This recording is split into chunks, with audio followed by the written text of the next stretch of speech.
कंजूस टुनटुन और गणेश जी। सीताराम जंगल बहुत ही सुंदर था। उसी जंगल में टुनटुन और भोलू रहते थे। वह लोग बहुत ही गरीब थे।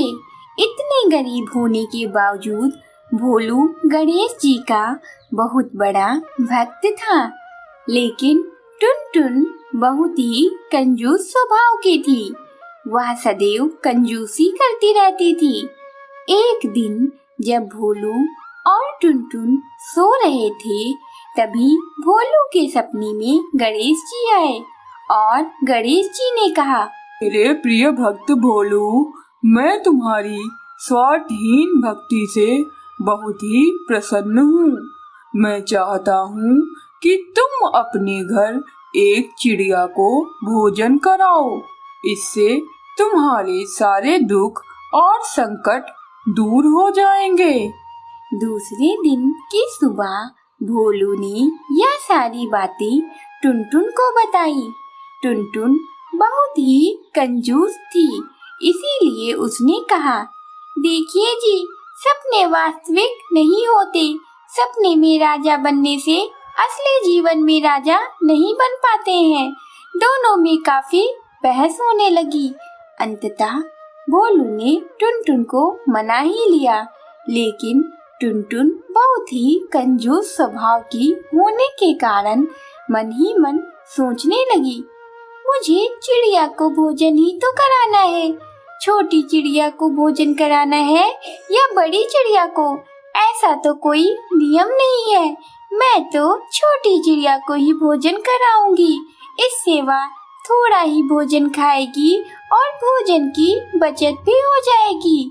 यह सोचकर टुनटुन ने भोलू से कहा, अच्छा ऐसी बात है तो मैं एक पंछी को भोजन के लिए आमंत्रित करके आती हूँ। तब तक आप भोजन की सामग्री ले आइए। टुनटुन भोजन के लिए छोटी पंछी को ढूंढने लगी। जंगल में बहुत घूमने के बावजूद भी उसे कोई छोटा पंछी नहीं मिला। वहीं दूसरी ओर गणेश जी यह सब देख रहे थे। गणेश जी ने कहा, टुनटुन, धन बचाना आवश्यक है, लेकिन अधिक कंजूसी प्राणी को दुख और विनाश की तरफ ले जाती है। अब तुम्हें सबक सिखाना अनिवार्य हो गया है। और गणेश जी ने एक सुंदर पंछी का रूप धारण करके टुनटुन के सामने आ गए। जब टुनटुन की नजर छोटे पंछी पर पड़ी तो वह बहुत ही प्रसन्न हो गई और उस पंछी के पास आई और कहा, बच्चे तुम कहाँ रहते हो? छोटे पंछी ने कहा, मैं पास ही रहता हूँ। टुनटुन ने कहा, हमने गणेश जी का व्रत रखा था जो कि अब पूर्ण हो चुका है, इसीलिए हमें एक छोटे पंछी को भोजन कराना है। तो क्या तुम हमारे घर भोजन के लिए आ सकते हो? यह सुन छोटे पंछी ने कहा, जी मैं जरूर आऊंगा। यह तो मेरा सौभाग्य होगा कि मैं गणेश जी का प्रसाद खाऊं। आप कहाँ पर रहती हैं? टुनटुन ने कहा, मैं इस नदी के उस पार ही रहती हूँ। तुम कल की सुबह जरूर आना। दूसरे दिन टुनटुन ने बहुत ही स्वादिष्ट भोजन बनाया। छोटा पंछी आया तो टुनटुन ने उसे थाली में थोड़ा सा खाना दे दिया। गणेश जी ने थोड़ा सा खाना खाया और बोले, माई खाना बहुत ही स्वादिष्ट बना है। और थोड़ी ही देर में सारा खाना खा लिया और टुनटुन से कहा, माई मुझे थोड़ा और खाना चाहिए। यह सुन टुनटुन मन ही मन बोली, अरे यह तो बड़े पंछी के बराबर ही भोजन खा रहा है।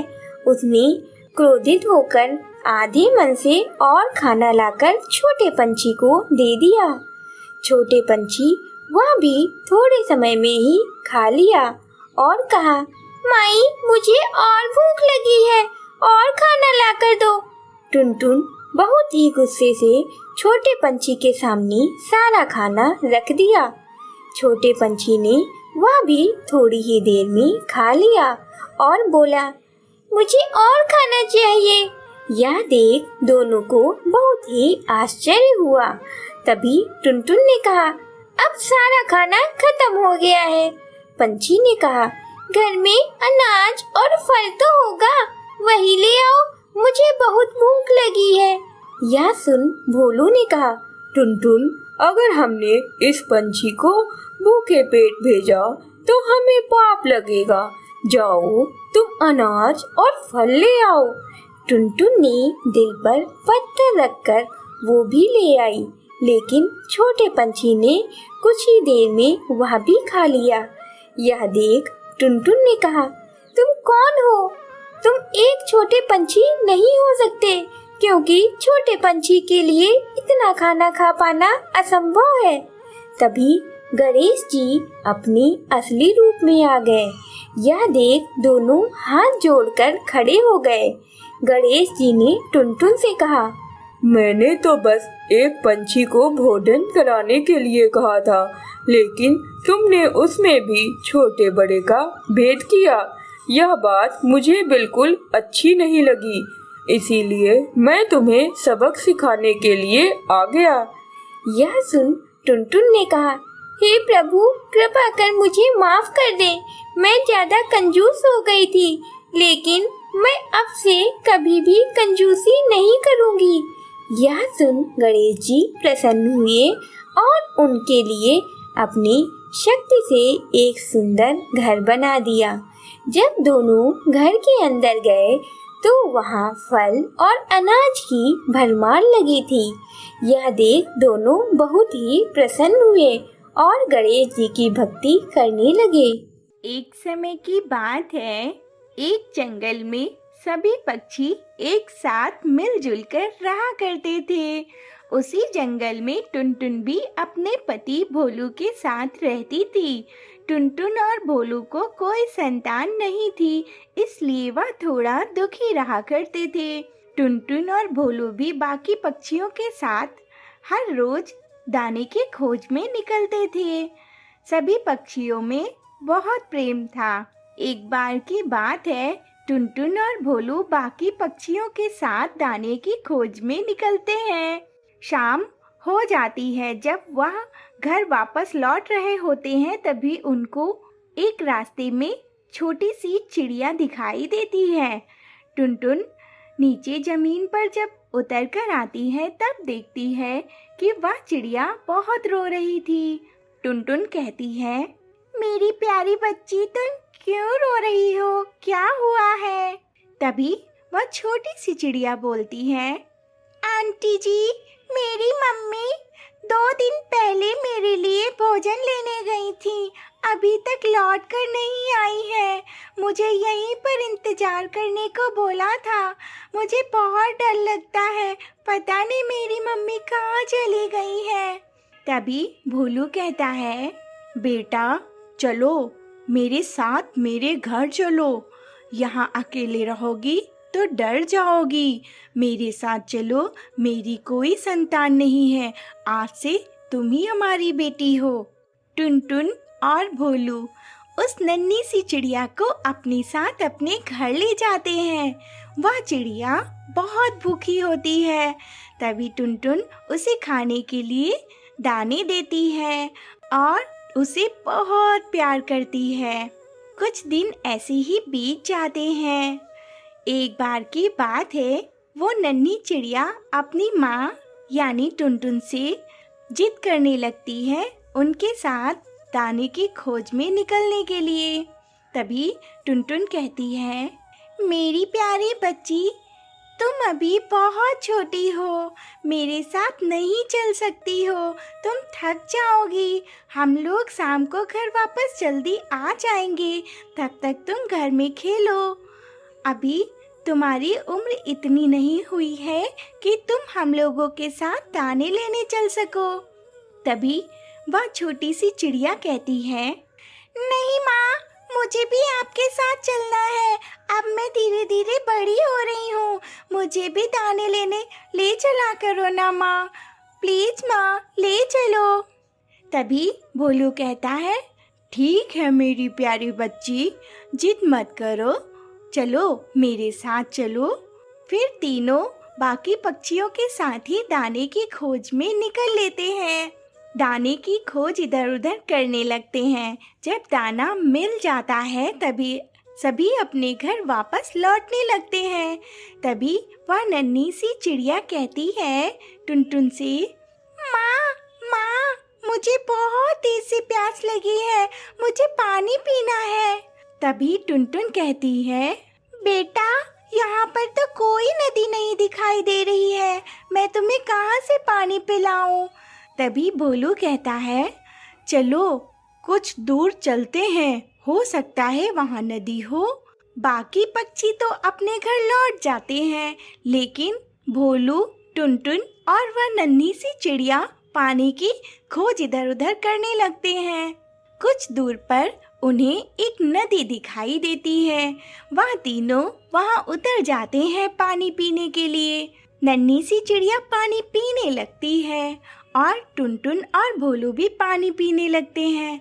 तभी एक ऊपर से बड़ा सा पत्थर फिसल कर नीचे आता है और वह पत्थर टुनटुन और भोलू के ऊपर गिर जाता है, जिससे भोलू और टुनटुन की मृत्यु हो जाती है। यह देख वह नन्ही सी चिड़िया बहुत दुखी होती है, बहुत रोती है और पास में लगे एक पेड़ के पास बैठकर रोने लगती है। तभी पेड़ कहता है, नन्ही सी चिड़िया, तुम क्यों रो रही हो? क्या हो गया है तुम्हें? फिर चिड़िया उसे अपनी सारी बात बताती है। फिर पेड़ कहता है, कोई बात नहीं, आज रात हो चुकी है, आज तुम मेरी डाल पर बैठ के सो जाओ, सुबह चली जाना जहाँ जाना हो तुम्हें। फिर वह नन्ही सी चिड़िया उस डाल पर बैठ जाती है और रात हो जाती है, वह सो जाती है। सुबह काफ़ी हो चुकी होती है, लेकिन नन्ही चिड़िया नहीं जागती है। तभी उसे एक आवाज़ सुनाई देती है, जो आवाज़ टुनटुन की होती है। मेरी प्यारी बच्ची, तुम अभी भी सो रही हो? उठो, सवेरा हो चुका है। वह गहरी नींद में होने के कारण आंखें नहीं खोलती है। फिर टुनटुन कहती है, मेरी प्यारी बच्ची उठो, सवेरा हो चुका है। तभी वह नन्ही सी चिड़िया आंखें खोलती है और देखती है कि वहाँ पर तो कोई नहीं था और उसे अपनी माँ यानी टुनटुन की आवाज़ सुनाई दे रही थी। तब वह नन्ही सी चिड़िया कहती है, माँ माँ, आप यही हो? मुझे दिखाई क्यों नहीं दे रही हो माँ?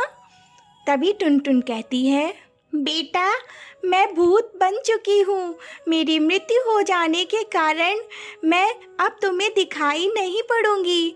मेरी आत्मा इधर उधर भटकती रहेगी, तुम्हारे साथ रहूंगी हमेशा बेटा, पर तुम्हें दिखाई नहीं दूंगी। यह सुन चिड़िया को थोड़ा खुशी महसूस होती है। तब टुनटुन कहती है, बेटा जाओ, अपने घर वापस लौट जाओ, सवेरा हो चुका है, नहीं तो यहाँ पर जंगली चील आ जाएंगे। फिर वह नन्ही सी चिड़िया अपने घर वापस लौट जाती है। टुनटुन की आत्मा उसके साथ ही रहती है, उसकी देखभाल करने के लिए। जब वह नन्ही सी चिड़िया अपने घर जाती है, तभी वह देखती है कि एक कौवा उसके घर में रहने लगा होता है। तभी वह नन्ही सी चिड़िया उससे कहती है, भैया आप कौन है, यहाँ पर कैसे आए? तभी कौवा कहता है, चल हट जा चिड़िया, नहीं तो मैं तुम्हें मार डालूंगा। मेरा ये घर है, मैं यहाँ बरसों से रह रहा हूँ, तेरी हिम्मत कैसे हुई मुझसे ये सवाल करने की? तभी वह नन्ही चिड़िया कहती है, नहीं ये मेरा घर है, इसमें मैं अपने मम्मी पापा के साथ रहती थी। मेरे मम्मी पापा की मृत्यु हो जाने के कारण मैं अकेली हो गई हूँ। वह कौवा गुस्से से उठता है और उस नन्ही चिड़िया को धक्का दे देता है। तभी टुनटुन की आत्मा वहां आ जाती है और उसको घायल कर देती है। कौवा डर के भाग जाता है और वह नन्ही सी चिड़िया उस घर में खुशी खुशी रहने लगती है।